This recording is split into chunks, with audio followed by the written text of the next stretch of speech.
Ξημέρωμα Παρασκευής 20 Σεπτεμβρίου και έχω ξεκινήσει από την Αθήνα να κατέβω στο λιμάνι του Πειραιά.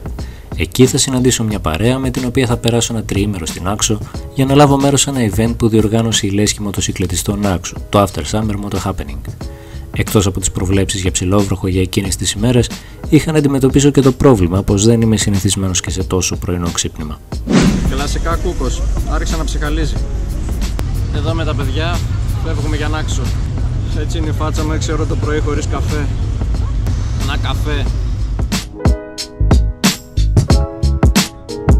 Λίγο πριν τις 7 επιβιβαστήκαμε στο πλοίο της Blue Star και παρκάραμε τις μηχανές. Για τις ημέρες που θα βρίσκομαι στο νησί θα έχω στη διάθεσή μου δύο ιδιαίτερες μηχανές της Yamaha, το εντυπωσιακό Niken και το XSR 700 Tribute. Είναι δύο εντελώς διαφορετικές μηχανές που όμως ανυπομονούσα να οδηγήσω στις διαδρομές που είχαν σχεδιάσει τα παιδιά της Le Mans. Θέλω καφέ. Η Νάξος αποτελεί το μεγαλύτερο νησί των Κυκλάδων με πρωτεύουσα του νησιού τη Χώρα, που αριθμεί περίπου 7.500 μόνιμους κατοίκους. Απέχει από το λιμάνι του Πειραιά περίπου 5,5 ώρες με το πλοίο της γραμμής και βρίσκεται περίπου στο κέντρο των Κυκλάδων, νότια της Μυκόνου και ανατολικά της Πάρου. Αφού ήπια τον πολυπόθητο καφέ και άρχισα επιτέλους να λειτουργώ, είπα να εκμεταλλευτώ το χρόνο που είχα μέχρι να φτάσουμε στο νησί. Οπότε μελέτησα το χάρτη με τις πληροφορίες που βρήκα στο καράβι και είδα διαδρομές και ενδιαφέροντα μέρη που θα μπορούσα να επισκεφτώ.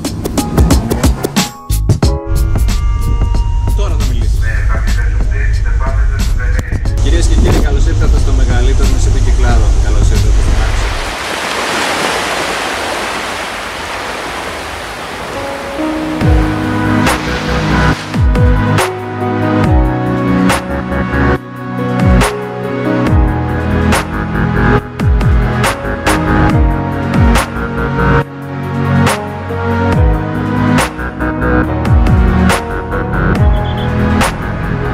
Φτάνοντας στην Άξο, είμαι ανυπόμονος να αρχίσω την εξερεύνησή της. Είναι η πρώτη φορά που έρχομαι στο νησί και ο ελεύθερος χρόνος ήταν αρκετά περιορισμένος, οπότε έμεινα με τα υπόλοιπα παιδιά να ακολουθήσω το πρόγραμμα της εκδρομής. Στο λιμάνι μας υποδέχθηκαν τα παιδιά της Le Mans, που μέσα στο γενικό χαμό προσπάθησαν να βάλουν μια τάξη και να οργανώσουν την πορεία μας. Η Le Mans ξεκίνησε το 2011 και από τότε έχει γίνει μια μεγάλη παρέα από ανθρώπους κάθε ηλικίας που αγαπάνε τη μοτοσικλέτα. Αφού πήραμε μια πρώτη ανάσα, ξεκινήσαμε όλοι μαζί για το προκαθορισμένο σημείο συνάντησης, όπου τα παιδιά θα μας παρουσίαζαν το πρόγραμμα του τριημέρου. Βγαίνοντας από το λιμάνι της Νάξου και οδηγώντας μέσα στην πόλη, ήταν φυσικό να μαγνητήσει η εκπομπή τα βλέμματα περαστικών και μη. Αν και υπήρξε σχετική κίνηση λόγω κάποιων μεγάλων οχημάτων, φτάσαμε σχετικά γρήγορα από το παραλιακό μέτωπο στον ανοιχτό κινηματογράφο. Εκεί πήραμε μια ανάσα και λίγο νερό που μας προσέφεραν ευγενικά τα παιδιά και αμέσως μετά κατευθυνθήκαμε όλοι στα ξενοδοχεία μας για λίγη ώρα ξεκούρασης.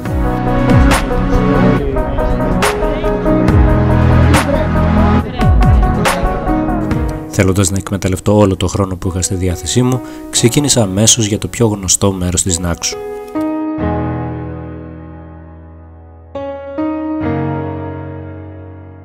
Αυτό λοιπόν πίσω μου είναι η λεγόμενη πορτάρα, είναι το σήμα κατά τεθέν του νησιού και είναι ότι έχει απομείνει από την κατασκευή του ναού του Απόλλωνα, ο οποίος χτίστηκε περίπου τον 6ο με 7ο αιώνα π.Χ. Εδώ.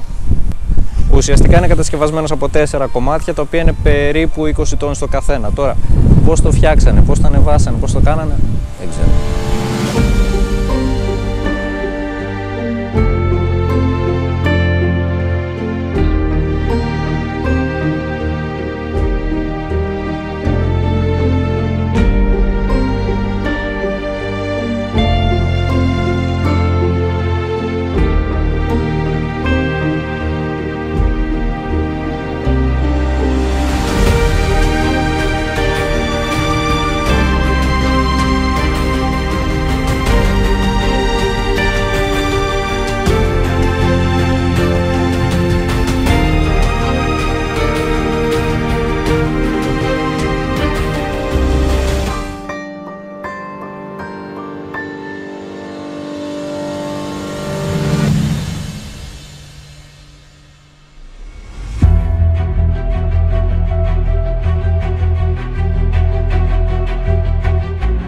Είναι η πρώτη φορά που επισκέφτομαι την Νάξο. Έχω πάει σε κάποια νησιά της Ελλάδας, αλλά η Νάξος ήταν ένα από τα πρώτα που ήθελα να επισκεφτώ. Είχα διαβάσει και είχα ακούσει εμπειρίες φίλων που έχουν έρθει στο παρελθόν και αρκετοί από αυτούς αναφέρθηκαν στις ωραίες διαδρομές. Οπότε σκέφτηκα πως θα είναι και το ιδανικό μέρος για να δοκιμάσω τις ικανότητες αυτής της ιδιαίτερης μηχανής της Nike, ιδιαίτερα στις στροφές, και να δω και λίγο από το νησί.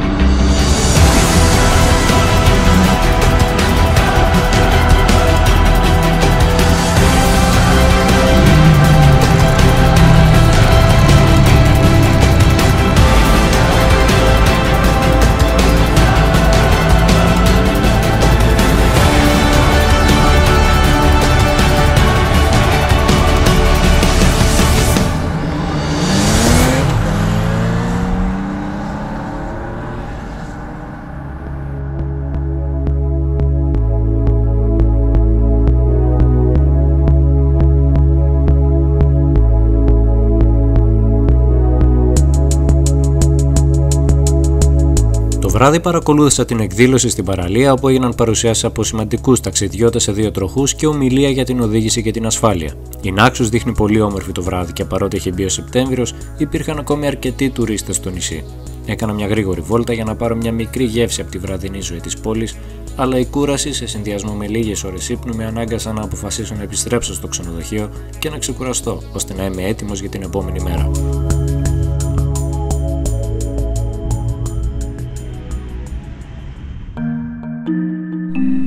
Το επόμενο πρωί ο αέρας είχε δυναμώσει αρκετά, αλλά αυτό δεν θα με εμπόδιζε να γνωρίζω το βόρειο τμήμα της Νάξου. Ένας δυνατός καφές και κάποιες όμορφες παρουσίες ήταν αρκετά για να με ξυπνήσουν για τα καλά και να ξεκινήσω την ημέρα μου γεμάτος ενέργεια. Σήμερα θα κάνουμε το γύρο του νησιού στο βόρειο κομμάτι, αλλά δεν θα το κάνουμε αυτό εδώ. Θα το κάνουμε αυτό εκεί. Ακράποβιτς.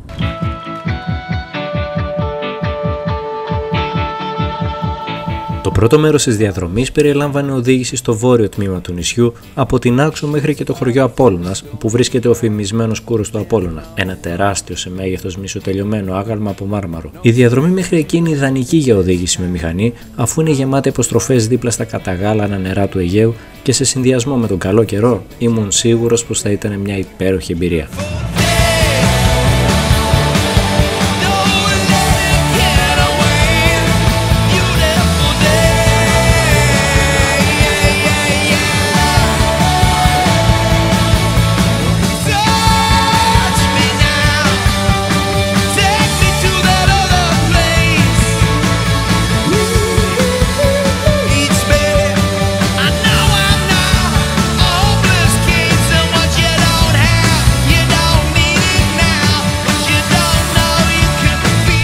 Αυτός εδώ είναι ο Σνούπι. Με χασμούριασε ρε, μόλις σε παρουσίασα στον κόσμο.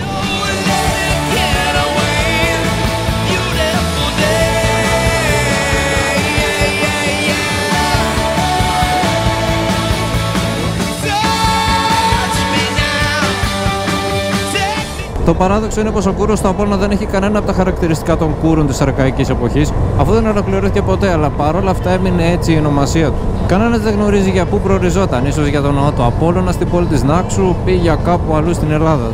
Πάντως το μόνο σίγουρο είναι πως εντυπωσιάζει με το μεγεθός του και αυτό θα το δούμε σε λίγο.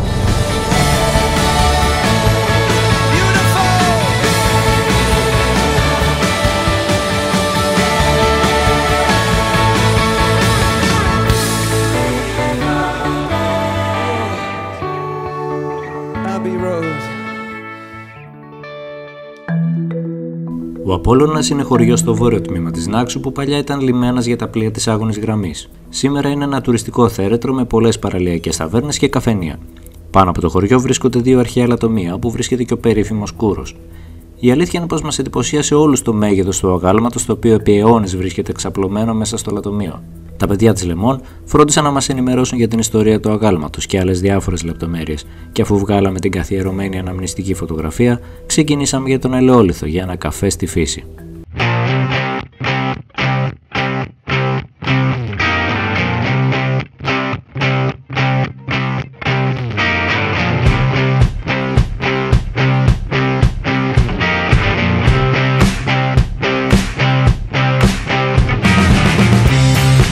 Η Νάξος, από όσο είχα προλάβει να δω, είναι ένα νησί με τραχή ανάγλυφο, κάτι που δεν συναντά στα περισσότερα κυκλαδίτικα νησιά.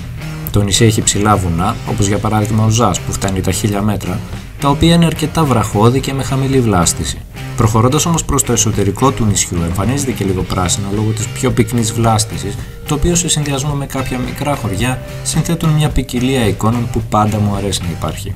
Μετά από λίγη ώρα φτάσαμε και στον ελαιόλιθο στο λεκανοπέδιο της Τραγέας. Εκεί είχαμε την ευκαιρία να ανασυνταχτούμε και σε μικρά πηγαδάκια να γνωριστούμε ακόμα καλύτερα. Συνέχεια θα έχει ο Απείραθος, από τα πιο γνωστά χωριά του νησιού, το οποίο όμως θα δούμε στο επόμενο επεισόδιο. Τι νέα, Ολευθεία. Φωτογραφία, δεν ήθελες βίντεο σε πάνω. Ο κύριος Κούκος, για όσους δεν το ξέρετε ή θέλετε να το μάθετε και διαφορετικά, ο κύριος Δημήτρης.